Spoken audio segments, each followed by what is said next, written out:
خیمہ لگا دیں، گھوڑے وغیرہ پانی پیئیں، دریا سے پانی بھر لائیں. اور آپ کے کچھ سپاہی جب پانی بھرنے گئے تو وہاں آگے دو نجومی بیٹھے ہوئے تھے. ان جب مسلمانوں کو دیکھا ان کو کہاں جا رہے ہیں؟ ان کہ جی فلان جنگ پہ جا رہے ہیں. کون ہے آپ کے امیر؟ مولا علی شیر خدا رضی اللہ تعالیٰ عنہ. اچھا.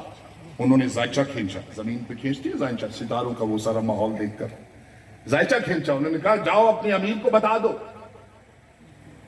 کہ 2 ہفتے تک جنگ نہ کریں، یہ ستارے ان کے حق میں نہیں ہیں، شکست ہو جائے گی، شہید ہو جائیں گے. جب مسلمانوں نے یہ سپاہیوں نے بات سنی تو ہنسنے لگے. انہوں نے کہا کہ آپ ہمارے امیر کو نہیں جانتے، ہم یہ پیغام ان کو دینے کی جرت نہیں رکھتے. جاؤ خود جا کر زیارت بھی کرو، دیکھو مولا ہوتا کیسا ہے، اور جا کر اپنا پیغام بھی سناؤ. مختصر کرتا ہوں، جب ان کو وہاں پر لایا گیا مولا علی شیر خدا رضی اللہ عنہ کے خیمے میں، جب یہ بات سنائی کہ مولا آپ جو کوئی بھی ہیں ہم جانتے نہیں، لیکن 2 ہفتے آپ کے لیے اچھے نہیں، یا یہی آرام فرمائیں یا واپس مڑ جائیں، شہادت ہو جائے گی، شکست ہو جائے گی. جب مولا نے یہ بات سنی تو آپ کھڑے ہو گئے. فرمایا خیمہ کھول دو، میرا گھوڑا لے آؤ، میں واپس جانے کے لیے نہیں آیا.